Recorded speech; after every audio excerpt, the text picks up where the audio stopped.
Kia ora koutou katoa. Good afternoon, everyone. I'm going to outline the details of Northland's move to Alert Level 3 tonight. Take a look at how that level is going across the rest of the country south of Auckland. And Minister Henare is here to make an announcement about increased support for Whanau Ora. But first, I'll hand over to Dr. Bloomfield to give us the latest on case numbers. Thank you, Prime Minister. Kia ora koutou katoa. So today there are 49 new cases to report in the community. All of these are in Auckland. This takes our total number of cases in this outbreak to 725, with 709 of these in Auckland and 16 in Wellington. There are further 4 cases to report in recent returnees in our managed isolation facilities. So this latest lower number is encouraging and does show our Alert Level 4 measures are working, even against the Delta strain. As I mentioned yesterday, the numbers could still bounce around a little. However, the latest reassessment of the effective reproduction rate shows that, based on data through to the 31st of August, there was a 95% probability this was under 1. Analysis of yesterday's cases shows that 85% were contacts of known cases, and 56% were household contacts who were already isolating. 36% of yesterday's cases, the ones announced yesterday, were considered to be infectious in the community. That is higher than the 25% the previous day. And I think the Prime Minister has some updated last-minute information on the cases we're reporting today. There are 42 cases now in hospital, all in the Auckland area. Of these, 6 are in ICU or a high dependency unit, and 3 are being ventilated. The growing number of people in hospital is a stark reminder of the seriousness of infection with the Covid-19 virus. My thoughts are with those who are in hospital and indeed their whānau at what must be a stressful time for them. As of 9 a.m. today, we had 37,359 individual contacts formally identified and in our national contact tracing system. Of these, 30,283, or 81%, had direct contact by our team and were self-isolating. Most of the balance had already been identified in our system because they had contact with Healthline or through being at a place of interest. Around 86% of all contacts have already had a test in the system, and obviously work is ongoing to follow up all remaining contacts. Of the 336 contacts known to be located in Northland, all have been contacted by our contact tracers. 96% so far have returned a test, all negative, and any contacts with an outstanding test result are being followed up today by the local public health unit. Yesterday there were 17,683 tests processed nationwide. There were just 6,700 swabs taken across the Metro Auckland region yesterday, 3,000 at community testing centres and 3,700 at general practice and urgent care clinics. We need to have higher levels of testing across Tamaki Makaurau to give us confidence that we have the outbreak under control.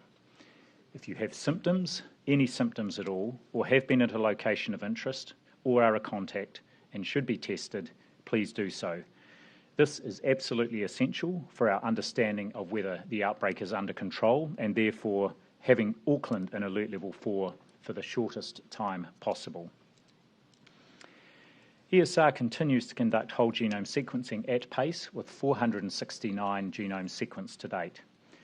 This analysis serves many functions, including investigation of the current source outbreaks and understanding, of course, of the variant that has made its way into New Zealand. We have confidence from all of those tests that we have had only a single incursion into the community. As the virus spreads, it accumulates small changes in its genome, and we're using these signals to provide pointers on possible transmission pathways in the community and to link cases. For example, a recent case of a MIF worker could be definitively linked via genomics to a specific subcluster in the community, and this infection was not acquired from other cases in the managed isolation facility where that person worked. So we have so far successfully sequenced approximately 75% of the notified outbreak cases to date. On wastewater testing, there are no unexpected results to report today. Importantly, samples collected from Northland from locations across that region on Monday and Tuesday have all returned negative results.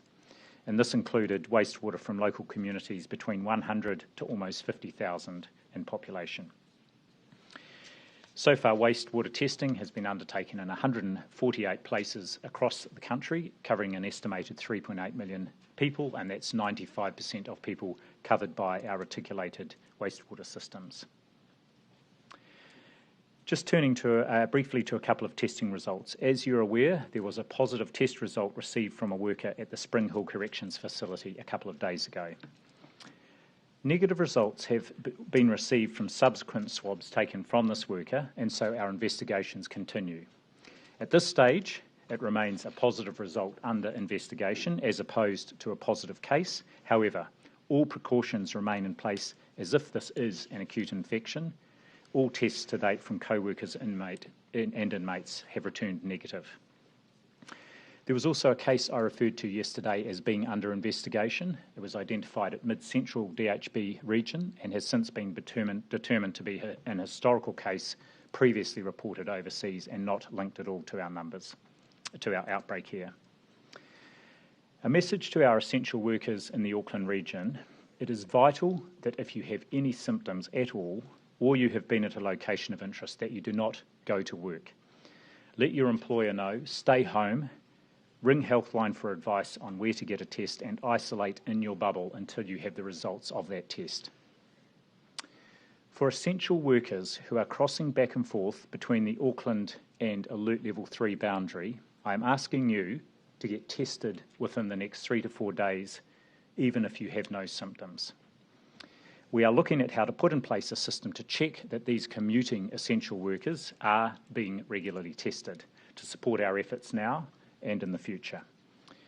We will also be putting in place a system for regular surveillance testing at the moment of certain groups of asymptomatic essential workers, and I'll have more to say about that in coming days. There's been a great response from DHBs across the country to help out their counterparts in the Auckland region, and we have now 112 staff who have made themselves available to work across Auckland in a range of areas, including in intensive care, contact tracing, infection prevention and control, and our quarantine facilities. We're working closely as a Ministry of Health to support the Auckland DHBs with their needs. On boundary exemptions, as you know, there is a regional boundary, of course, separating Auckland and Northland from the rest of New Zealand. So whilst the regional border is closed for personal travel, there are exemptions available for exceptional circumstances, and these are processed by the Ministry. As at 8 a.m. this morning, we'd received 384 applications for exemptions for personal travel in both directions. Of those that were eligible, noting that some applications were for activities that are already permitted under the relevant order, about 95% have been declined. This is because even at Alert Level 3, people should generally be staying at home unless it is absolutely essential to do otherwise, and a tight boundary around our Alert Level 4 area is essential to stop the virus spreading. I acknowledge and understand that many applications we've received are potentially difficult situations for people. However, very few of them give rise to absolutely urgent, necessary or essential travel. In terms of our vaccine rollout, yesterday 89,546 doses were administered at 578 vaccination sites. And with the opening up of booking for anyone 12 and above, there were nearly 200,000 new bookings made yesterday. And so 70% of all New Zealanders aged 12 and over now either have a booking in our system or have been vaccinated with at least one dose. Finally, more than 24,000 essential workers have had their first vaccination over the last couple of weeks. More primary care sites are coming on stream each day to help administer the vaccine to all our population across the motu. Thank you, Prime Minister. Thank you, Dr. Bloomfield. As you will have heard from Dr. Bloomfield, our case numbers are moving around a little bit at this stage. That's not unusual. They did this the last time we were moving through what we would anticipate would be a level 4 peak. The important thing is we are starting to see some positive trends in the numbers. I thought I'd share a few of those today. First, our rolling day average of cases is declining. It's overall across that rolling average 61 today. 5 days ago it was more like 77, and it has been heading down over time.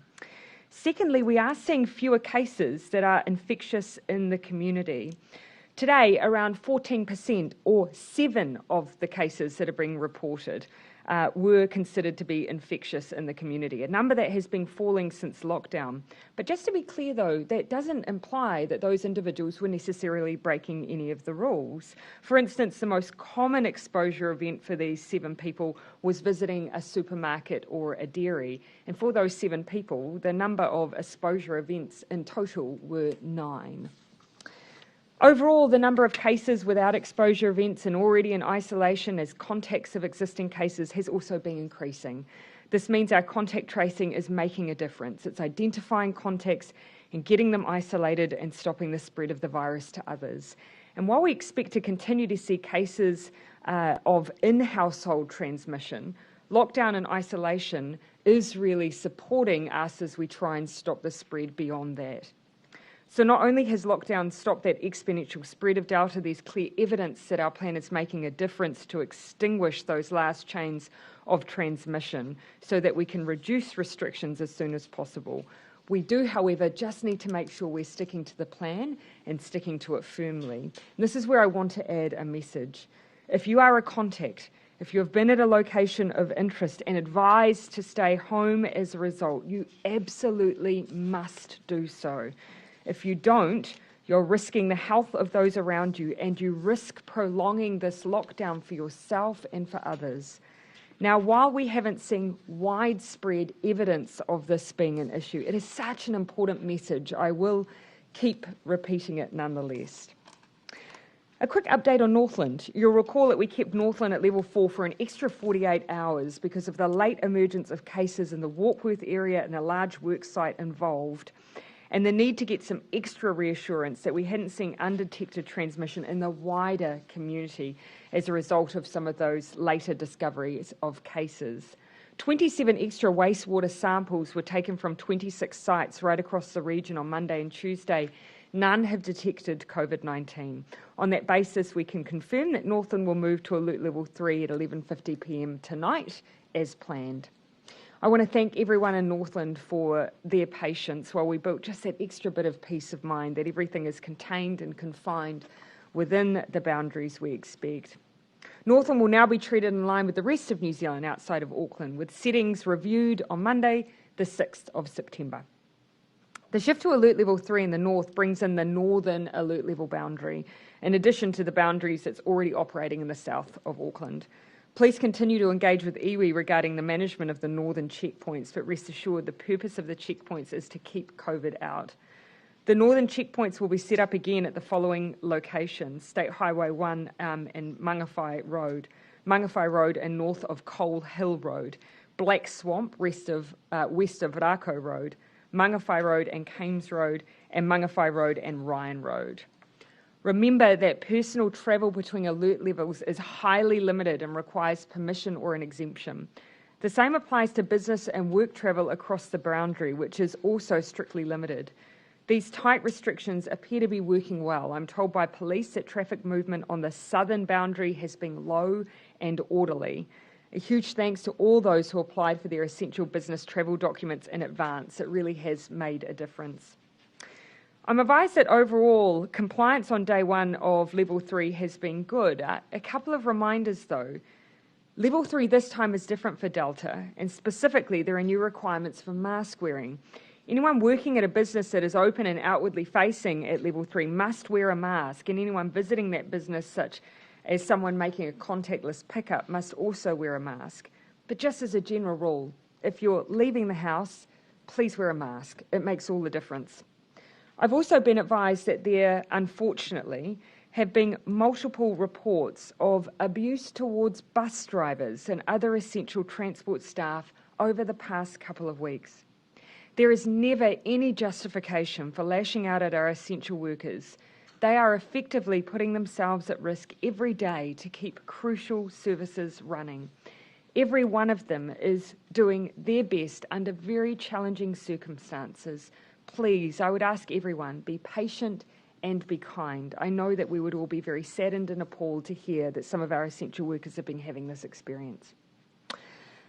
Finally, I want to speak to some of the recent decisions made by Cabinet to support those community organisations and providers who have surged their support in this outbreak. You'll recall we have done this for our food security network with an additional $7 million in funding to support the COVID response.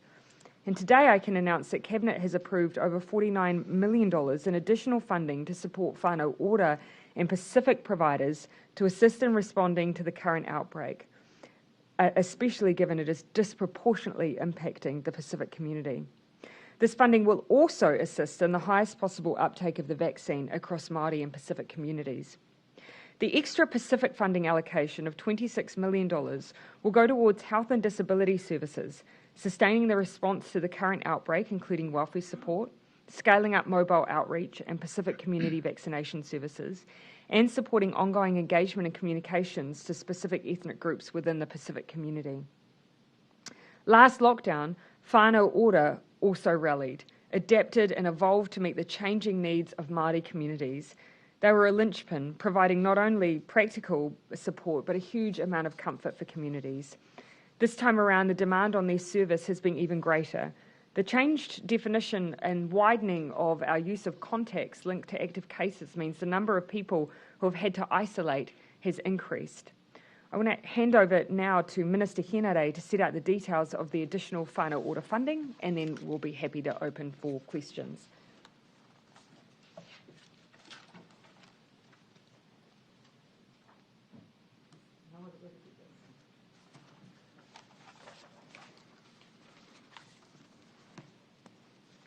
Tēnā koutou, greetings one and all. Thank you, Prime Minister. Whanau Ora has once again, as the Prime Minister has mentioned, swiftly mobilised networks and pivoted resources to provide the critical support whānau need during this lockdown. I am pleased today to announce that we have committed an additional $23 million to Whanau Ora so that it can continue to provide this necessary support. Of the additional $23 million, the 3 Whanau Ora commissioning agencies will receive an immediate boost of $8.8 million so they can continue to provide direct and integrated support to whānau. A further $14.2 million will be allocated based on need as information on the impact of the current change in alert levels unfolds. This funding will help Whanau Ora to meet the increased demand for their services and ultimately will help whānau endure these challenging times. Whanau Ora is already helping whānau with essential goods such as kai, utilities and connectivity. Whanau Ora providers have re-established testing sites, 0800 support lines and food banks across the motu. Whanau Ora navigators are working tirelessly to support the holistic needs of whānau, supporting them with their material well-being, health, housing and education needs, together to ensure they get the support that they need. Lastly, I would like to extend a huge thank you to the commissioning agencies, the Whanau Ora Partner Network, our navigators, and lastly, whānau, for trusting in Whanau Ora. Kia ora tātou.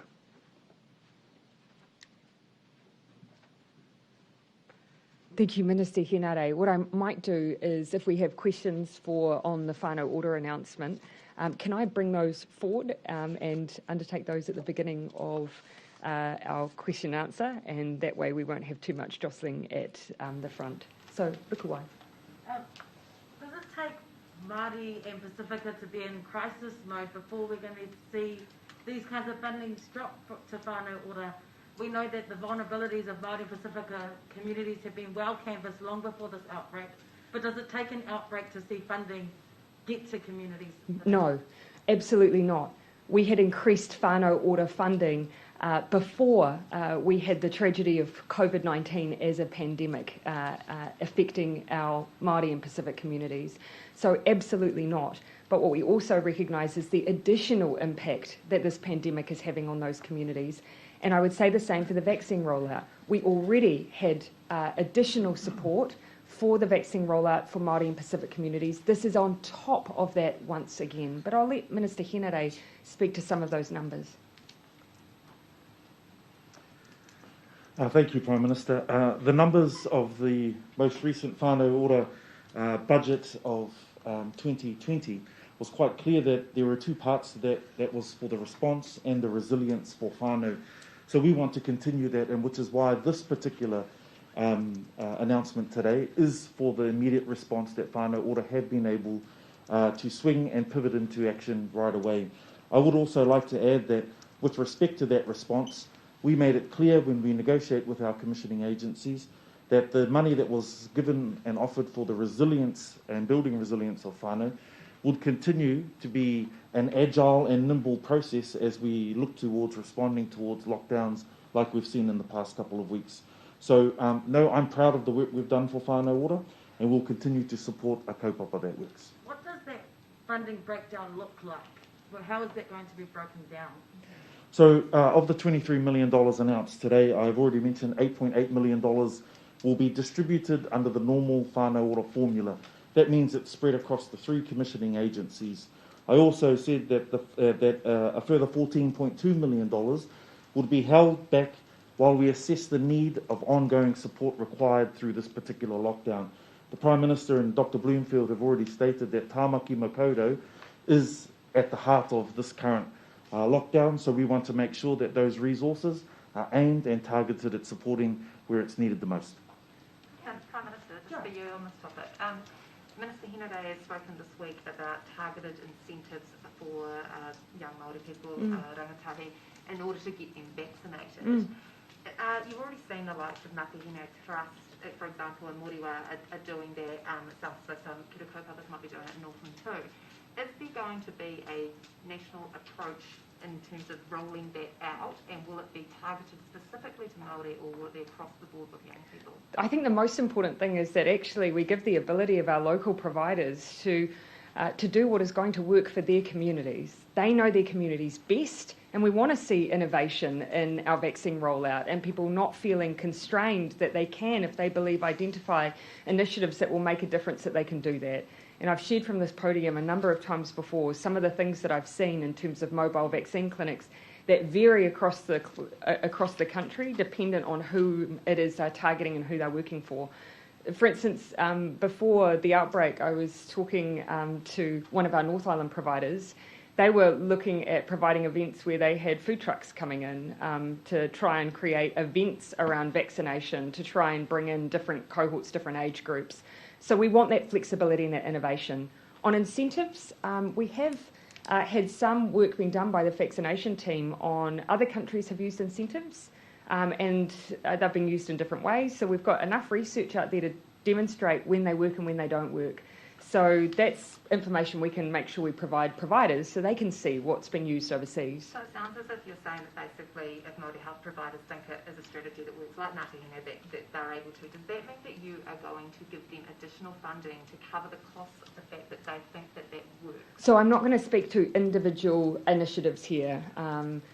What I am saying is that we want innovation. We want providers to be able to undertake initiatives that they think will make a difference for their communities. I don't want to get into the specifics of different incentive regimes, whether they work or not work, or equity issues that come about if you employ them for certain communities that haven't been available other places. But as a general rule, we want providers to do what works. So you can't give an assurance whether they'll actually be funded to do that, because Minister Hinode, you obviously are supportive of it from your comments this week. So are you going to give some assurance to these Māori health providers they'll actually get the funding to do it if they think that Joe, all I'm saying is that I don't know the specifics around the ask for some of those providers, how they intend to do it, whether or not they're doing that off their own bat, whether they're seeking extra support. So I just don't want to get too far in advance of the question. I'm happy to pass over briefly to Minister Hinode. I might then see if there's any more for him, and then we'll move on to general. Thank you, Prime Minister. At the beginning of the year, $40 million was the budget put forward to promote and execute a vaccine rollout for Māori people. My understanding from officials is that there is still some resource there to look how we might support more specific and bespoke incentives to bring young people and to bring the Māori population forward. But ultimately, the number one message to the Māori population is come forward and make yourself available for the vaccine. Just focusing on the Pacific funding for the providers. For dating back to last year, we've had Pacific community leaders and clinicians saying that the community engagement hasn't been up to par with what they've been saying. Hasn't been up to par up until this point. Is this funding by the government the way of you guys conceding that there's been a failure for Pacific communities during this COVID response? Well, you will have heard me say before from this podium that the only people who can deem whether or not our communication has been what it needs to be is the community itself. And if they tell us that we need to have done better, then we need to have done better. And so in the last outbreak, we equally put in support for those providers that we were really calling on for surge capacity, helping with welfare needs, extra testing. So those communities that we've called on are then the providers that we're then supporting with additional funding. So that's what happened last time, that's what we're doing again.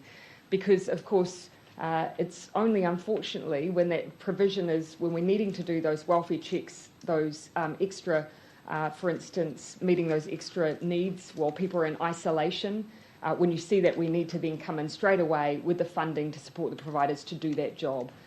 In other outbreaks, that hasn't always been the case. You didn't see that, for instance, in other parts of the country more recently when we've had outbreaks. So where the need is where we go. Just to follow on from Joe's question, Yep. is allowing for that space for innovation in the Māori vaccine rollout, is that just purely because the government doesn't know what they're doing when it comes to the Māori vaccine rollout? You can't have it both ways. So, of course, we have a duty to make sure that we are making the vaccination program available, that we are working alongside providers in community and we are funding them to support them to roll out in community. But at the same time, of course, we have to allow innovation as well. If we were too regimented on the provision, then you wouldn't see some of the initiatives that have managed to reach into communities because those providers know their community best. Dr. Bloomfield, you might have something you want to say on that.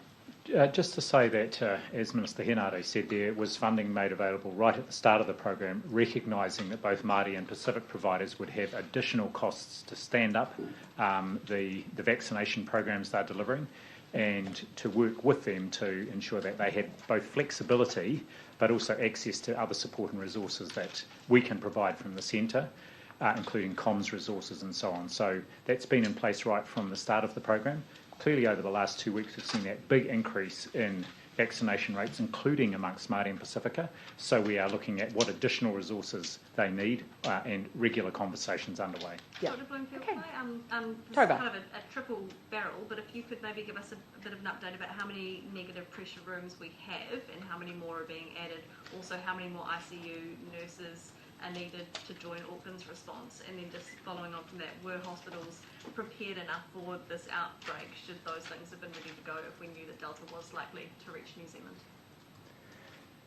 Thank you, and I'm going to start with just a correction of the numbers, which is not a question you asked, but the number I gave of 736 total cases, I gave 725, that's the number of active cases. The total for this outbreak should be 736, with 720 in Auckland and 16 in Wellington. Because we have 11 recovered. We have 11 recovered. So to your question about negative pressure ventilation rooms, so all our DHBs have NPV rooms, and three Auckland DHBs have got a number between them, a large number, including on wards and in intensive care units. We use negative pressure ventilation rooms where we have a few cases, and the key thing there is if you have other people on either wards or in ICU who are not COVID positive, you want to make sure that you're not putting them at risk. When you move to a situation where you've got more patients than NPV rooms, then the next step is move to a dedicated ward or area for those COVID patients. And so that is the planning that is now ongoing, not the planning, that is what has now been implemented, because as I said, the number of hospitalisations has now hit over 40. The ICU nurses are among some of the nursing staff who have been brought in to the Auckland region.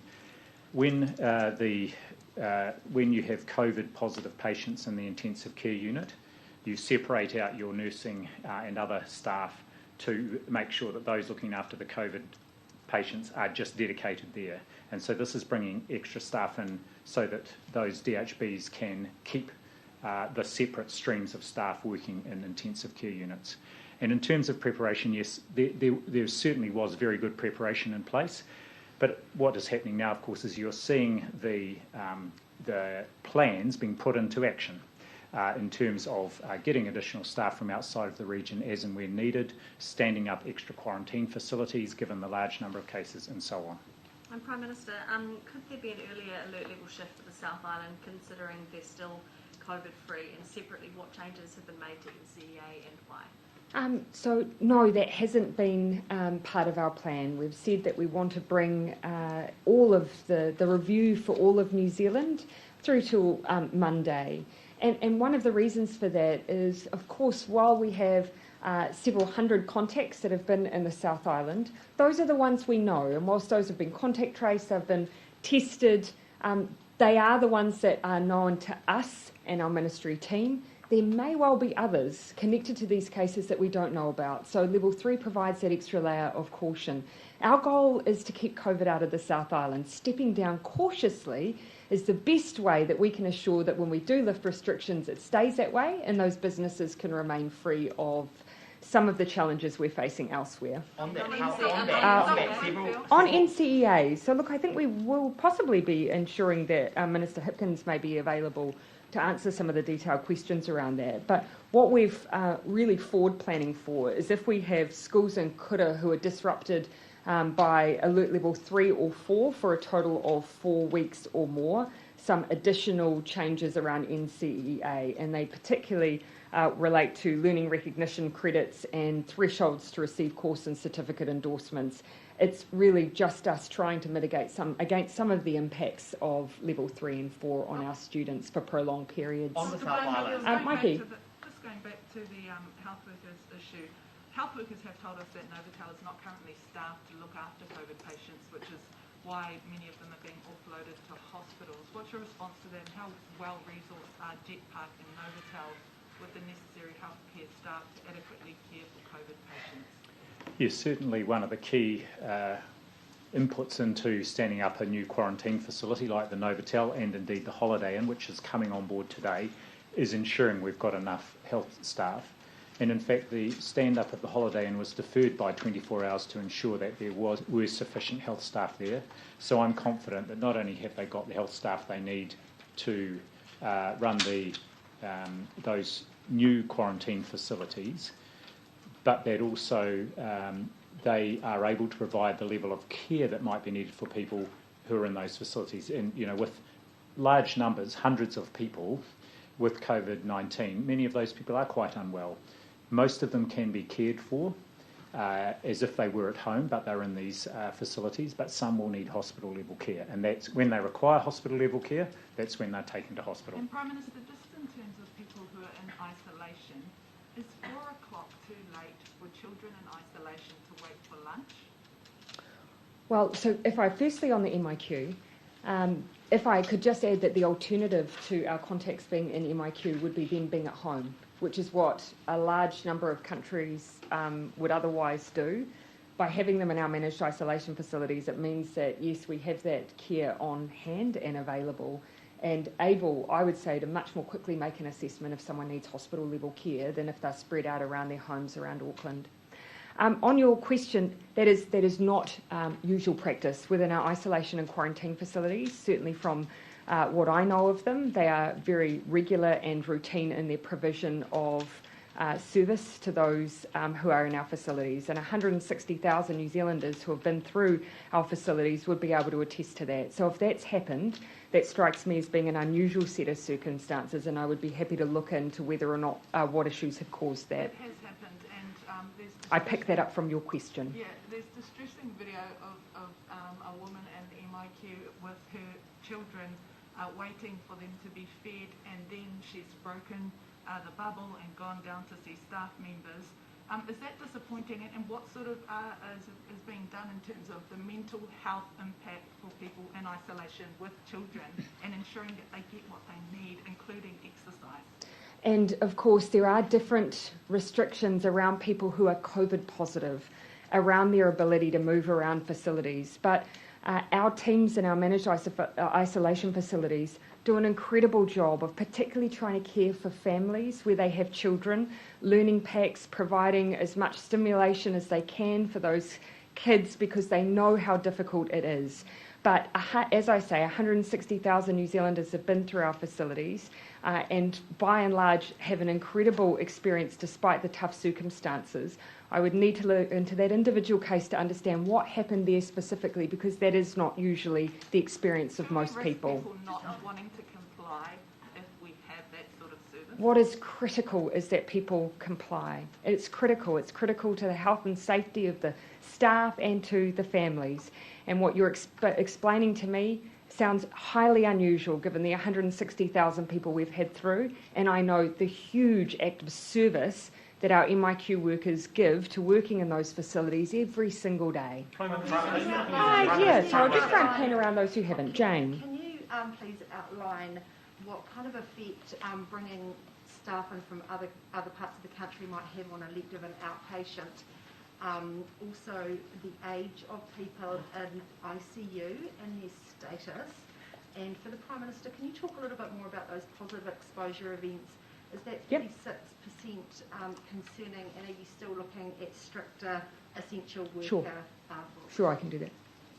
So just on the former question about staff coming in from other district health boards, that's one of the things, of course, that the DHBs would be considering, is their ability to make sure they can keep delivering service. Just over 100 staff coming from around the country, remembering that we have around 70,000 staff employed in our district health boards around the country, so it's a small proportion of our total staffing. And the DHBs who are offering staff up, and I'm grateful to them, will be thinking about what other arrangements locally they could put in place, for example, using staff from casual pools. The question about the age profile of people in ICU, I'm sorry, I only have the breakdown of people in hospital in total. I do know that the youngest person in ICU was 18, and what I would say is all are stable, but anyone who is ventilated in ICU might be stable but quite unwell, and so that's an indication that, again, this is not a trivial infection, that some people are very unwell in our ICUs. Prime Minister. And just to finish on your question, so I mentioned of those cases that we've had reported today, that 7 were considered to have been infectious in the community, and that in total they had 9 exposure events. So they might have more than one per person, for instance. But just to give you a quick insight, 5 were visits to the supermarket or dairy. The next highest was 2, which 2 visits to a health service or pharmacy. So it just gives you a sense that they actually on this list for the most part, and 1 was an essential goods or service worker. So for the most part, we're seeing things that people are permitted to do at level 4. For yesterday, we had a higher number of people who were essential workers, but then in and around that, it was still things like supermarkets, pharmacies, and health clinics. So is that an acceptable, I know there's no acceptable level of risk, but in terms of those essential services and just the fact that people are going to have to be going to those places, are you satisfied with the rules and standards that are in place in those essential workplaces? So 2 things that are really important for us, that we still have the very best infection protection controls we can at those places people are still able to go. And that's one of the reasons why we have a limited number of places that are open. It means that you are able to see fairly rigorous controls in place at places like supermarkets. So that's one thing, try and reduce the risk of places that people just have to be able to go to. The second thing we want to really start seeing is either a greater proportion of people who are already identified as contacts or household contacts and are therefore at home, because then you get no exposure events attached to them if they're following all of our guidelines and rules. So honing in on some of those mystery cases, seeing if greater surveillance testing in certain areas can help us get ahead of some of those, or earlier on identify some of their links to get those numbers down. Those are 2 particular focuses for us at the moment. So we have been looking at that. Early suggestions seem to be that where we are seeing cases, often the most common workplace cases are actually being brought in outside of the workplace, and then there happens to be limited transmission within those workplaces. We're seeing good responses from workplaces where that's happened, but the common theme seems to be if you're in very large factory-style situations that might not have good ventilation. Very, very hard in those scenarios. So the best thing that we can do is just get people out of circulation as early as possible. So nothing yet, but our public health team are analysing everything very carefully. I'll come to the back to Thomas, then Gina, then Is the government currently in talks with private security contractors to help New Zealand evacuees leave Afghanistan? And if so, or if not, would you object to using private security contractors to get people out? So I've asked our ministers and agencies to bring forward advice to Cabinet on bringing those remaining New Zealanders out of Afghanistan. You'll forgive me for not wanting to talk in too much detail at this stage, but very conventional options are on the table, obviously. Diplomatic means, working alongside international partners, and of course, there's a lot of discussion at the moment around other borders. But I wouldn't want to at this stage get into more detail than that. I also don't want to talk too much about where our people are that we might need to be removing them from. But I will, once Cabinet's made decisions, report back to you. I had Jenna, and then I think I had Jenna. Yes. We've spoken to the family. And then Henry.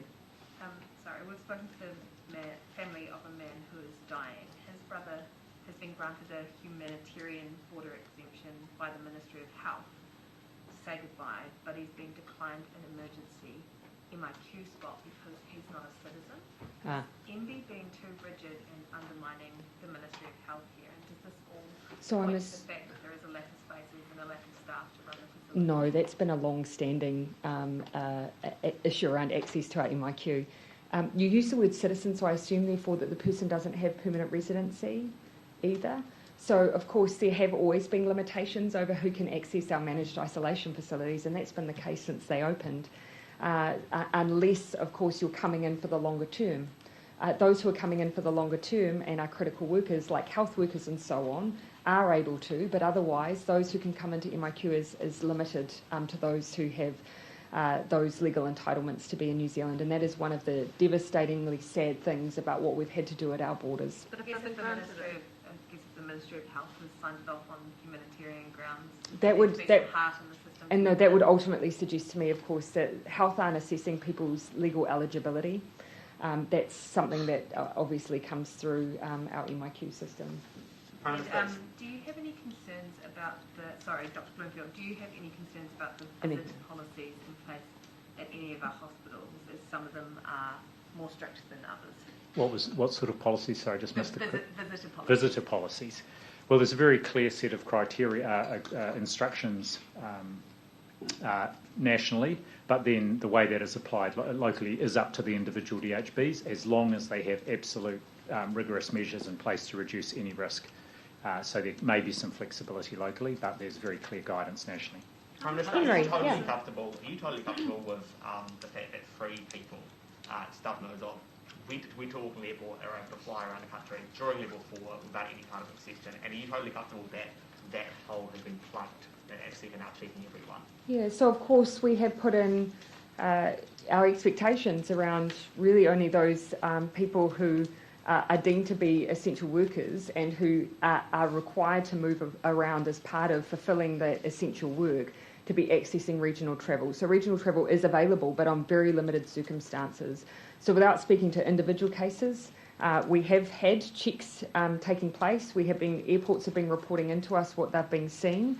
But, of course, we actually want people to do their bit as well. We need everyone to make sure they're following the rules and complying so that we can lift restrictions as soon as we can. Is the $300 fine enough, or is that not enough of it? It doesn't